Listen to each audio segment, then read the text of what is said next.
Tyre शहर पर ताबड़तोड़ हमले शुरू कर दिए हैं। टायर सिटी में हिजबुल्लाह के सीक्रेट हथियार गोदाम पर जंगी जेट से आईडीएफ ने बमबारी की है। उधर इजरायल के रक्षा मंत्री गैलेंट ने ईरान पर ऐसा हमला करने की धमकी दी है जिसे दुनिया याद रखेगी। गैलेंट ने दावा किया है कि ईरान पर हमले की तैयारी पूरी कर ली गई है।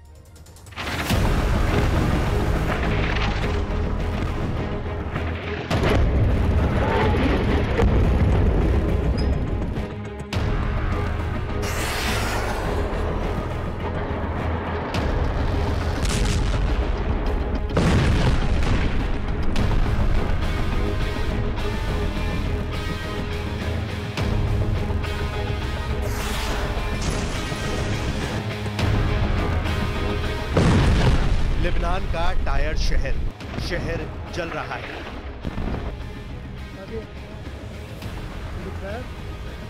आसमान काले धुएं के गुबार से ढका है। इंसानी बस्ती में इजराइल का कहर बरपा है। आईडीएफ अंधाधुंध बारूद बरसा रही है।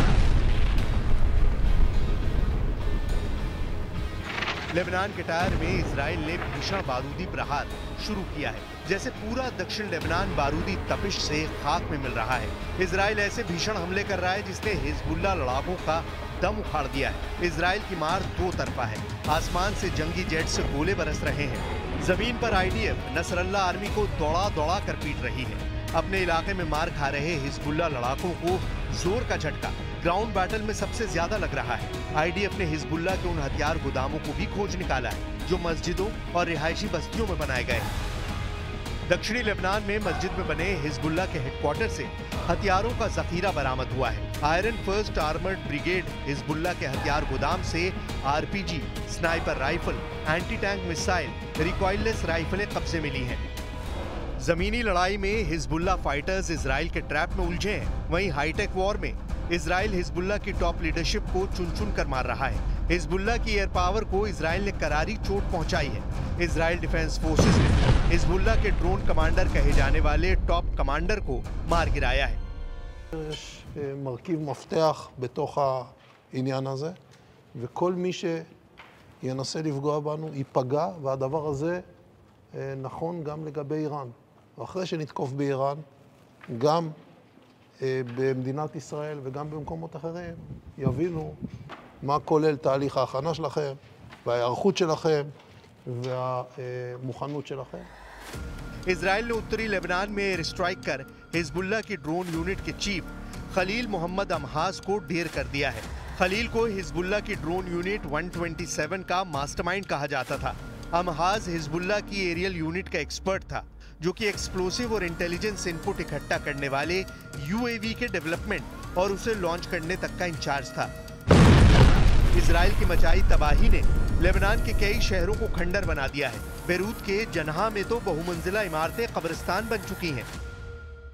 मैं इस वक्त बेरूत के जन्ना इलाके में हूं और आप देख सकते हैं किस तरीके की बर्बादी यहाँ पे इसराइली एयर स्ट्राइक्स की वजह से हुई हैं। इसराइली फोर्सेस ने 3 ऐसी बड़ी बिल्डिंग्स थी जिनको बिल्कुल ज़मीन बोस कर दिया गया है इसराइली एयरफोर्स की स्ट्राइक्स से, और ये इर्द गिर्द का हाल है। तकरीबन 15 मकान यहाँ पे बिल्कुल तबाह हो चुके हैं और 18 लोगों की लाशें निकाली गई हैं जिसमें एक बच्चा भी शामिल है। नेतन्याहू का पूरा जोर हिजबुल्लाह की लाइफलाइन कट करने पर है।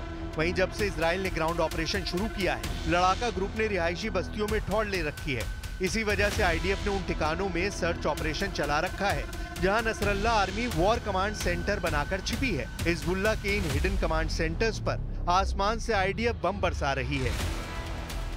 और ये जो आप एरिया देख रहे हैं, यहाँ पे इस वक्त ऑपरेशन चलाया जा रहा है, रेस्क्यू और सर्च ऑपरेशन। इस इलाके में अभी तक 18 लोगों की मौत हुई है और 60 लोग जख्मी हुए हैं। तो ये देख सकते हैं आप, बड़े पैमाने पे यहाँ लेबनान में जगह जगह पे इसी तरीके की तबाही हुई है।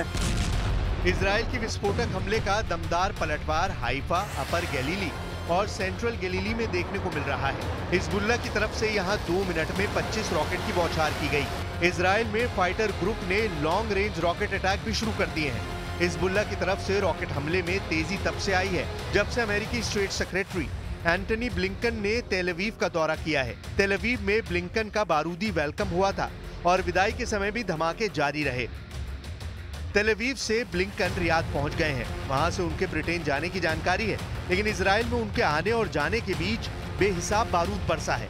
हाइफा को फिलहाल हिजबुल्लाह ने टॉप टारगेट सेट कर रखा है, जहां इजराइल के नेवी बेस को लड़ाका ग्रुप धमाके से उड़ाने के लिए जोर लगा रहा है। मैं इस वक्त हाइफा पोर्ट पर खड़ा हूं और ये पोर्ट हिजबुल्लाह के मिसाइल और रॉकेट के निशाने पर हमेशा होता है और ड्रोन भी यहां पर हमला करने की कोशिश करते हैं। अब तस्वीरें अगर आप देखेंगे तो जो पहाड़ी दिख रही है उसके दूसरी तरफ साउथ लेबनान है, जहां से हिजबुल्लाह लगातार हाइफा पर और सेंट्रल इजराइल पर रॉकेट और मिसाइल छोड़ता है और ड्रोन भी इसी रास्ते से आते हैं। हिजबुल्लाह के तूफानी हमलों के बीच हाइफा यूनिवर्सिटी ने नए सत्र को 10 नवंबर तक टाल दिया है। इजराइल के सभी दूसरे विश्वविद्यालयों में नए सेशन की शुरुआत नवंबर महीने की 3 तारीख तक बढ़ा दी गई है। इजराइल में नए अलर्ट उस रिपोर्ट के बाद से शुरू हुए हैं जिसमें दावा किया गया है कि 19 अक्टूबर को हुए हमले में पीएम नेतन्याहू के बेडरूम तक रॉकेट की बौछार की गई थी। आईडीएफ के मुताबिक नेतन्याहू को टारगेट करने से पहले लेबनान से उत्तरी इजराइल पर लगभग 55 रॉकेट दागे गए थे, जिनमें कई रॉकेट को डिफेंस सिस्टम ने रोका, जबकि कई खुले इलाके में गिरे। इस बीच तेल अवीव और शहर के उत्तरी इलाकों में भी ड्रोन हमले की चेतावनी वाले सायरन सुनाई देने लगे। तभी नेतन्याहू के आवाज को दहलाया गया था। 19 अक्टूबर को हिजबुल्लाह ने नेतन्याहू के सिजेरिया में मौजूद आवाज को रॉकेट से दहलाया था। फाइटर ड्रोन से नेतन्याहू के आवाज पर हुए हमले की नई तस्वीरें रिलीज की गई हैं। तस्वीरों से पता चलता है कि हिजबुल्लाह के ड्रोन अटैक से नेतन्याहू के बेडरूम की खिड़की तहस-नहस हो गई थी। तस्वीरों में नेतन्याहू के बेडरूम की खिड़की में बड़ी दरार और दीवारें झुलसने के निशान भी दिखाई दे रहे हैं। हालांकि मजबूत कांच और दूसरे सुरक्षा कारणों से ये ड्रोन घर के अंदर नहीं घुस पाया था, लेकिन कांच के टुकड़े स्विमिंग पूल में गिरे, जबकि इमारत से टूटकर कई हिस्से अहाते में पाए गए। हिजबुल्लाह के टारगेट पर नेतन्याहू थे, उनकी फैमिली थी, मगर इत्तेफाक से हमले के वक्त पीएम आवास पर मौजूद नहीं थे। हालांकि हमले के बाद नेतन्याहू ने इस अटैक के लिए ईरान के एजेंट्स को वार्निंग रिलीज की थी। מי שהיה לו חלומות בעזה לנצח אותנו ולהכות אותנו לפני שנה, הוא לא נמצא בחלום הזה אחרי שאין את סינואר ועוד שורה ארוכה בצמרת וכל מה שנעשה שם על ידי צה"ל. हिजबुल्लाह ने अब तक अपनी पूरी ताकत से इजराइल से मुकाबला नहीं किया है। अब तक इजराइल पर लेबनान से 100-200 रॉकेट की बौछार की जा रही है, जबकि हिजबुल्लाह फुल फोर्स में अटैक करना चाहे तो रोज के 2 से 3 हजार मिसाइल दागकर पूरे इजराइल में तबाही मचा सकता है।